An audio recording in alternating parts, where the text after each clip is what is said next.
Yeah man. Yala. Pingo pi. Bas ryari gabo ryawe ririmo se. Ryatejemo naryo rirabizi rizanye ibibazo narivuna kabako man. Ibintu biyese ibintu ko bigendera muri macikopa. Yo mama mutoni wa kintu. Yo wagwani. Akira amahoro amayaga nta magabo ufite nkayo man. Musaraba G kubera kubindara indimi z'imihanda zankukiyemo G. Amwe wumva se. Yo G. Urimo satani. Oh, mwijuru ni havanura ramukarebayo. Dihorere iyo maze kukanyinya. Mba numva umugabo wanjye nzanye sese minahita mukubita umutwe ku gatuza nka kajanju. Ariyo na n'urufi ninde wamizo. Bose baramiranye. Waduhaye akazi se hubwo tukamushyira ku murongo. Gutese. Kwamuhata amavide da. Ngufa ziranyishe pe. Urimo satani. Reka ndabure bino biniga. Bize mbitemo kubikoresha mfite. Cya dansira kiramfata di. Hello. Nge hamagare numve. I don't want peace. Yeah man. Yala. Pingo pi.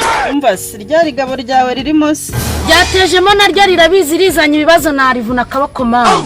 Bino rero ngute mutubayike urabizi ko turi amahome.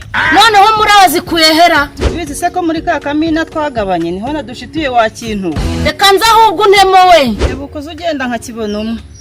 Ahubwo na Diane n'umushona umuraburenze mbatane mu mwana. Ntacyo reka nze mu calling.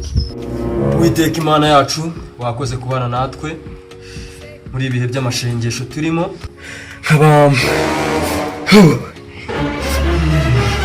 Mana yacu abancunje. Umufuka w'umuceri ukaba uteretse mu nzara ariko umukozi atakawuteka. Ibi ni ibiki koko? Use Diane aranyitabara.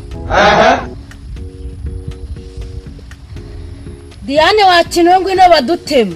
Ushobora byose byo gufatanya natwe bane natwe Mana rwose. Ashitamina bezerbe. Hauze blasa sabliye. Shaka bunika amavuta kashije mu nzu. Mana n'abaturanyi bose badafite icyo bafite. Mana ugira uko bagenza. Kristo Yesu wacu. Urimo satani. Ntabwo ari gusa. Nishimiye ko mwaje tugafatanya amasengesho. Ubu nimwe bakristo mfite naho umugore wanje we yarapagana. Ariko satani ni umugome we. Satani yatumye umugore wawe umupagana.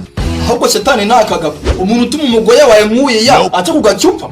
Sufu nangeyo twaje gusenga ugatangira kujya uvuga ibyo bintu. Gahoda ibintu biyese ibintu ko bigendera muri macikopa. Pasiteri se mucikopa arayigi. Imbere y'itisambariramo ikabutura y'igitenge. Kose ko nabahamagaye mu murimo w'Imana haba numva muri kuntondagira mwa bakristo. Oya. Ariko pasiteri wakurusha ubwenge rwose.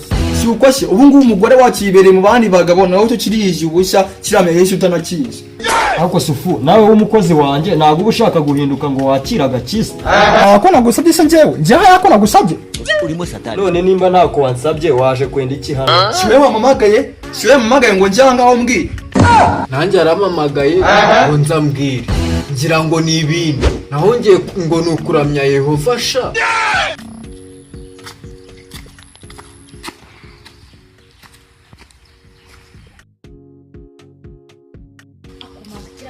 Amafaranga cyakuye iyo ngo cyakuye mu itsinda cyaragabanye impande dore cya kintu mana umeze ute Harama mwana.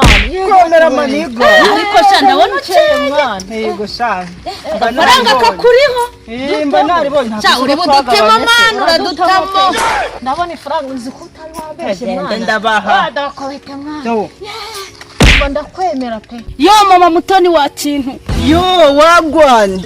akira amahoro amayoga nta magabo ufite nkayo mana Mbase mwabintu mwe mubangura ibitwi byanyu mbiduhiremo. ariko nawe wa kintu usigaye uturasira nawe ugakata tuduhiremo mwana Musaraba G kubera kubindara indimi z'imihanda zankukiyemo G. abikakaye wakinwe turatugira ngo tugushyushye ubwonko ese iki kimenye ntabwo kiba gishirana amaji Mba nagatayemo mwamacamwe nako mwabirara mwe wumva se. yo G Mubanze mwijugunyemo imiriro maze mwumve igitumye mbakoringa. si wumva se Impamvu nabahamagaye rero Imana yabantumyeho. Nta telefone tugira kuki tatwihamagariye. Pastor, wacha braga we. nyamara nijoro nari ndyamye ndasenga Imana imbwira ikintu. ikubwira ko igiye kubona umuceri. Oya, ikubwira ko ugiye kuba umukire se? oya, ahubwo yambwiye yuko imperuka igiye kuba. ntabwo ari gusa iwacu nta muntu wigeze yiyahura. Iwanyu bariyahuye se? arakumva se mwana kameze gute? nagaheruka gase ryari shama umugabo mwana nari uri umusitari ndakwemera iri naryo se fungura mani wirirwa ntanatuma None wagira ngo njye mbihinduyeho iki? Ndagira ngo mwihane kugira ngo muzajye mu ijuru. Ubu njyewe na kano kanya ntabwo nshaka kujyayo. Ninshaka kujyayo byatanga amafaranga maze abanyamerika banjyaneyo. Usibye ubukene dufite, ufite amafaranga wabura yutonga utega ikakugezayo. Ako se wabona itiki kugejejeyo? Si ibihumbi 5 she kandi arumvishe ngo basigaye bakujyamo n'ikarita. Mba mwabintu mwe mundi miriro yaje mase. kano kantu ni umutima nuzi ko nkashyiramo nkahita numva umugabo nahita ngenda nkahita muhanyura. byihorere iyo maze kukanyinyira mba numva umugabo wanjye nzanye seseme nahita mukubita umutwe ku gatuza nka kajanju. Ngo rero ikintu nari mbahamagariye mwandezimo. Tema ahubwo watinze mwana. ntushona se Mva mwabintu mwe murabizi ko mbana n'akagabo gasenga kabaswe n'iyobokamana kandi njye birambangamira kuko ndi umwana w'imihanda. None Ndagira ngo mumpe umusada tumwirukane mu nzu yanjye nubwo ari we wayiyubakiye. none twabikora gute? Niyo mpamvu nanjye nabanywesheje ibyuma kugira ngo mutore akajinya. Yani mwumva proti yunguka se ahubwo mwanindiye mana. urakuraho inkoni se ahubwo Inkoni y'iki se ma ni risivide. nanjye ndarifite Nanjye hano mu gikapu ndifite. Reka nze nguhirire nini sha. ahubwo twagiye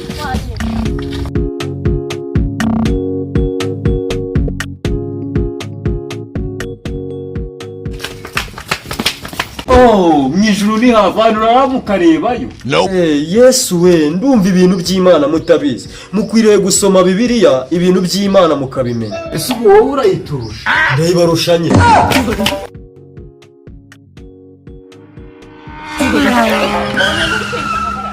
umva se mbabaza akantu gato nubwo mwasinze. gasinda amaganura n'umwijuta w'ibijumba wanjije Nindezi ko ndabifite ivogonyo wakiwe. Urifuza iki kuduhagaritse wakirara?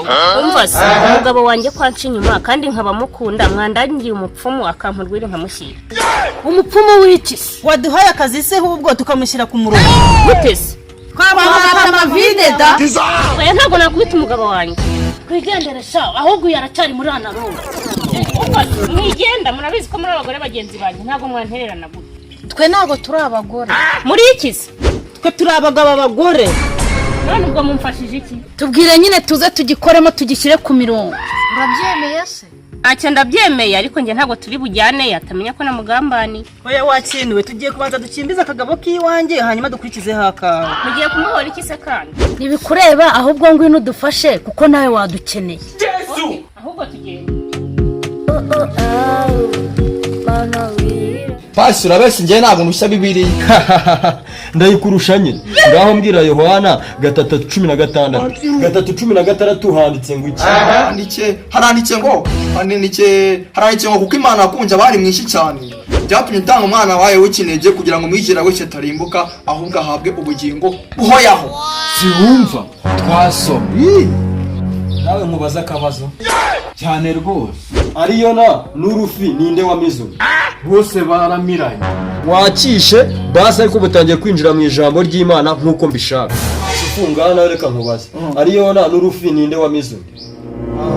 Ubundi kuntu byatangiye ubundi urufi rwagiye gugurira igiti umaze kurira igiti urangiye agenda ruhanuka gukubita hasi mu mazi amazi ahita yumira. Noneho umunsi umwe Yona ari ku nkombe arimo kugenda agiye kunyara ufuna gururakara uhita rugena rwo uhita rumumira maze bose batabamira. Ahubwo mwese mwabyoya. Pastor ahubwo waturambe reka twigendere. Oya sufu mureke dusenge mwavamo abakozi b'Imana beza. Nawe wavamo umuyebe mwisha rwose Reka nigendere nimuzongere kumamagara nze gusa. Asi njyega uwumva kufuza najyeka mukumva uradomaga ngo tujye dushenge wa umuntu arishonge ngajya shenga. Sufu ntabwo ushaka gukiza. Nizwa se nyizwe cyubungo mu urashaka kuzamira nka nyokobuje. Aha. Yani mushake mwakira agakiza. Aha basi nako boss. Jya gufunga hariya usohora uwo murebe uwo mwene wanyu mwataye agakiza. iwacu nta muntu wigeze yiyahura iwanyu bariyahuye se reka tubareke bagende n'ubu ntabwo Kaka kanjye kariya. dore ngakara nimushaka mukica